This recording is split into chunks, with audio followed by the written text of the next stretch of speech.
Nous voici en présence de l'arcane de l'amoureux, arcane 6 du tarot de Marseille. Alors, on peut remarquer déjà que c'est la première arcane où il y a plusieurs personnes, c'est la première arcane de groupe. Il faut dire que l'arcane de l'amoureux, d'où son nom bien sûr, va nous parler des relations et de tout ce qui est lié aux problématiques de choix.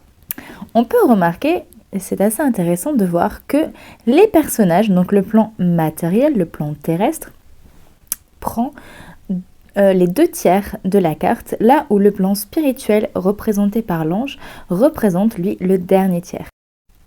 Et tu verras un petit peu plus tard la carte qui n'est pas opposée, mais où il se passe quelque chose d'intéressant dans le tarot, un de ces fameux clins d'œil.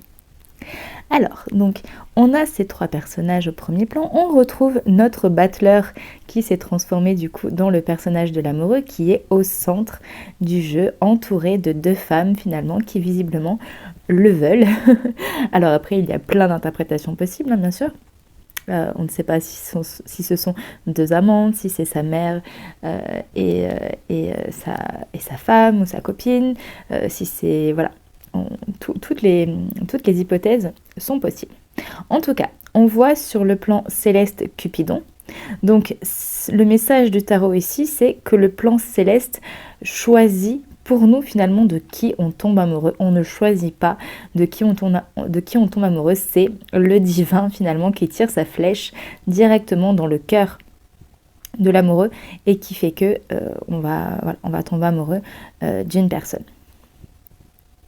Donc, on peut voir que ce personnage, notre battleur, ici présent, se retrouve face à une problématique de choix. Donc, d'un côté, il a le choix avec le personnage de gauche, avec la couronne de laurier, qui représente une preuve de sagesse, et de l'autre, on a un personnage avec une couronne de fleurs, qui ici va plutôt représenter la jeunesse. Voilà, donc ici, on a le choix entre la sagesse et la jeunesse, peut-être avec une certaine forme de vertu ou d'ancienneté.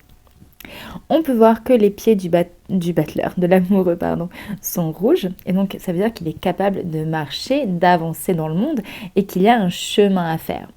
Et par contre, le chemin derrière lui est jaune, couleur de l'incréé.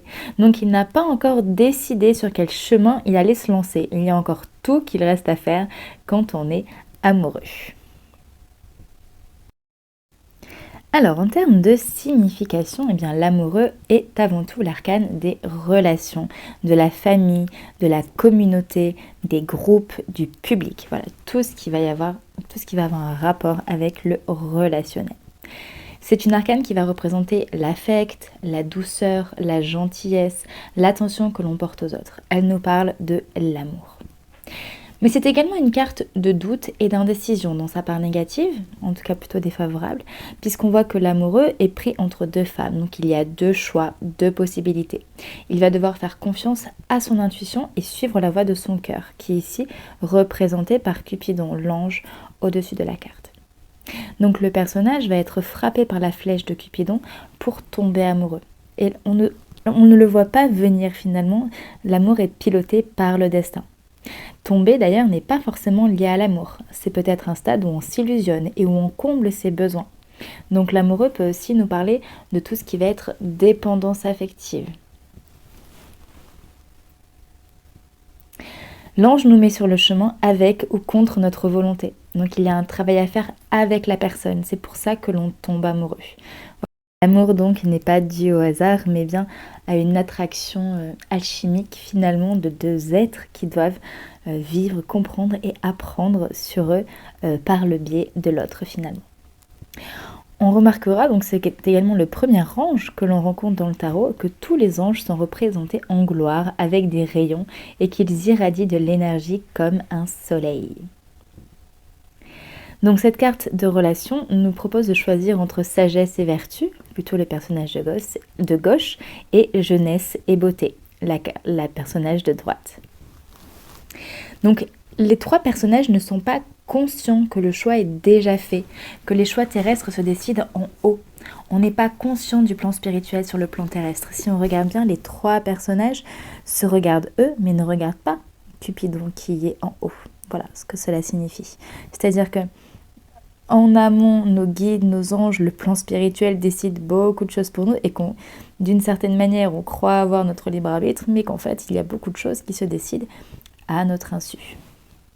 Donc c'est le début d'un chemin qui va nous amener à prendre conscience du chemin spirituel, prendre conscience qu'on est dirigé par tout un tas de choses. Et l'arcane de l'amoureux nous incite à réaliser ce que l'on aime et ce que l'on veut. En termes de personnalité, donc une personne qui est marquée par l'amoureux va avoir une nature amicale, va être sociable, ouvert aux autres. C'est une personne qui va adorer le relationnel. C'est une personne qui va être douce, bienveillante, chaleureuse, gentille, sympathique, qui va vraiment avoir une aisance relationnelle, une faculté d'adaptation. C'est quelqu'un qui sait s'adapter à son public, qui a envie de faire plaisir aux autres. Quelqu'un qui va être fusionnel, qui va être câlin, qui va être affectueux, quelqu'un de gentil, quelqu'un qui va être très porté sur la famille. Voilà, on voit vraiment cette horizontalité finalement du lien et de l'amour aux autres. Dans sa part plus sombre, l'amoureux, eh bien déjà, va nous parler de tout ce qui est ménage à trois, donc de la tromperie, des infidélités. Donc forcément, ça va aussi nous parler de sentiments de rejet, de trahison et les peurs qui peuvent être liées à tout ça. Ça peut être un caractère qui va être un peu trop fleur bleue, avec un refus d'engagement, quelqu'un qui va être charmeur, un don Juan, mais voilà, mais qui ne va pas vouloir se poser finalement, qui va juste être dans le charme et dans la séduction.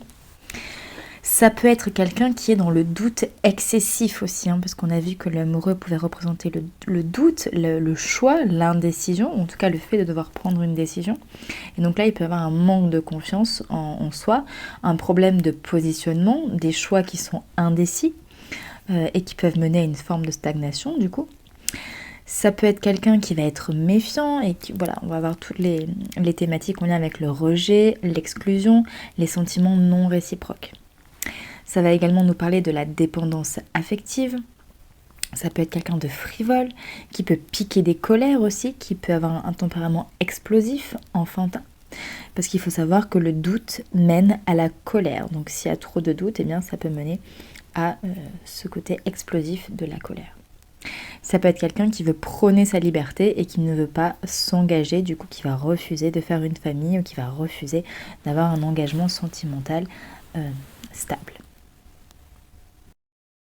Les mots-clés de l'amoureux. Alors, en positif, nous avons l'amour, la fusion, l'échange, la rencontre, le partage, l'amitié, la famille, les relations, le choix du cœur, le trio, la communauté également.